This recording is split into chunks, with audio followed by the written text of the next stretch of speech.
खातिर हम लेके आइनी जल हो।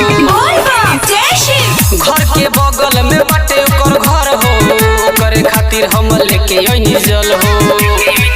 बाटे रउए प्रयास पूरा करी विश्वास, बाटे रउए प्रयास पूरा करी विश्वास। आशीर्वाद दी बेटौआ के जल ढारत निरौआ के, माल पट जाए गौआ के जल ढारत निरौआ के, माल पट जाए गौआ के।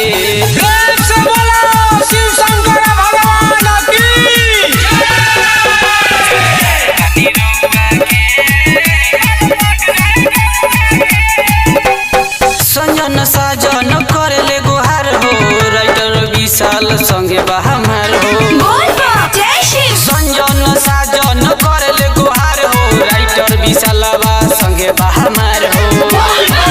अब ढारतानी जल पूरा करी कहल, अब ढारतानी जल पूरा करी कहल। हमें लेली नहीं छौआ में जल ढारतानी रउआ के, माल पट जाए गौआ के जल ढारतानी रउआ के, माल पट जाए गौआ के। SS recording studio Laxmipur सौरहा।